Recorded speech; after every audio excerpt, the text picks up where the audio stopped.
প্রভু যিশুর নামে আপনাদের সবাইকে অভিনন্দন জানাই। সুপ্রিয়, আর ঈশ্বরের বাক্যকে আজকেও আমরা ধ্যান করব। ঈশ্বরের উপরে নির্ভর করা, তাকে ভরসা করা, ঈশ্বরের উপরে নির্ভর বা ভরসা করার আমাদের জীবনে অতি গুরুত্বপূর্ণ জিনিস।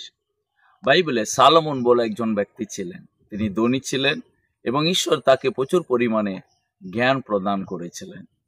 এবং ইসরায়েল দেশের ইনি এমন একটা রাজা ছিলেন, তো তাকে দেখতে পৃথিবীর বিভিন্ন প্রান্তর থেকে বড় বড় রাজারা, বড় বড় লোকেরা সালোমনের জ্ঞানের কথা শুনতে, তাকে দেখতে তারা ইসরায়েল দেশে আসতো। তো উনি বলেছিলেন গীতোপদেশ অধ্যায় 3 সেখানে 5 আর 6 পদ, অতি গুরুত্বপূর্ণ পদ আমাদের জন্যই। তুমি সর্বান্তকরণে নির্ভর করো প্রভু পরমেশ্বর, নিজের জ্ঞান বুদ্ধির উপর ভরসা করো না। তোমার সমস্ত কর্মপথে স্বীকৃতি দাও তাকে, তিনি তোমায় সঠিক পথে সন্তান দেবেন। তো ঈশ্বরের উপরে নির্ভর করার দরকার কি? কেন তাকে আমরা ভরসা করতে হবে? কারণ তিনি নির্ভরযোগ্য এবং তিনি বিশ্বাসযোগ্য এবং তিনি আমাদেরকে প্রতিশ্রুতি দিয়েছেন আমাদের জীবনের জন্যই, এবং আমাদের জীবনের পথের জন্য তিনি আমাদেরকে একটা নির্দিষ্ট পথ নিযুক্ত করে রেখেছেন। তো আপনি মানুষের উপরে যদি নির্ভর করেন, সেই মানুষ আপনাকে একটা লেভেল পর্যন্তই সাহায্য করবে, সো তারপরে সেই ভরসা করবে না।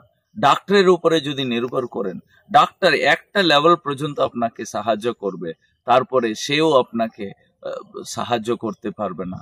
আপনি একটা তান্ত্রিকের উপরে নির্ভর করেন, তান্ত্রিক একটা লেভেলের পর্যন্তই সাহায্য করতে পারে। আপনি জ্যোতিষীর কাছে যাবেন, তো কেউ আপনাকে পুরোপুরা ভরসা দিতে পারবে না, তোমার জীবনে এটা পুরোপুরি হবে।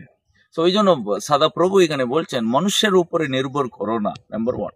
সো নাম্বার 2 তিনি বলছেন নিজের জ্ঞানের উপরেও তুমি নির্ভর করো না। So Salomon S A wealthy person, এবং তিনি প্রচুর উইজডম আর জ্ঞান বুদ্ধিতে পরিপূর্ণ। তো এবং তিনি জানতেন যে এই পৃথিবীতে অজানা জিনিস তার কাছে ছিল না। সে তবু সালোমন এখানে হাইলাইট করছেন তুমি তোমার জ্ঞানের উপরে নির্ভর করো না। কেন নির্ভর করো না? কারণ তুমি ঈশ্বরের উপরে নির্ভর করলে তিনি তোমাকে সঠিক পথে সন্তান দেবেন। তার মানে তোমার সমস্ত কর্মপথে, so whatever you do, যা তুমি করছো, তুমি তাকে স্বীকৃতি দাও এবং তার পথে, তার আদেশে তুমি চললে, তো তুমি তোমার সঠিক পথ, এক্স্যাক্টলি তোমার জীবনের সঠিক রাস্তায় তিনি তোমাকে নিয়ে যাবেন। প্রিয়, তিনি আমাদেরকে অনেক প্রতিশ্রুতি দিয়ে রেখেছেন। তিনি আমাদেরকে অনেক বাইবেলের অনেক উদাহরণ তিনি রেখেছেন, তিনি কিভাবে প্রতিশ্রুতিটাকে তিনি আমাদেরকে পূর্ণ করে রাখে। তো তার জন্য প্রভু যিশু বলেছিলেন যারা তাকে ভালোবাসে, যারা তার মনোনীতর আহত, তাদের জীবনে তিনি কল্যাণ সাধন করার ঈশ্বর। তো তাই প্রিয়, আজকে আপনি কার উপরে ভরসাটা রাখার চেষ্টা করছেন? কিন্তু সেই ভরসাটা আপনাকে চিরস্থায়ী আপনাকে নিয়ে যাবে। ঈশ্বরের উপরে ভরসা রাখুন, ঈশ্বরের বাক্যের উপরে আপনি ভরসা রাখুন। ঈশ্বরের উপরে ভরসা রাখতে প্রার্থনা আর ঈশ্বরের বাক্য, এ দুটো আপনাকে সাহায্য করবে, যাতে আপনাকে কখনো আর ডান দিকে আর বাম দিকে যেতে ঈশ্বরের বাক্য আপনাকে দেবে না। তো বিশ্বাস করি ঈশ্বরের উপরে নির্ভর করতে শিখবেন, ঈশ্বরের উপরে ভরসা রাখতে শিখবেন, এবং সেই ঈশ্বরের বাক্যকে আপনি পালন করুন। এই বাক্য আপনার জীবনে অনেক আশীর্বাদ নিয়ে আসুন। God bless you.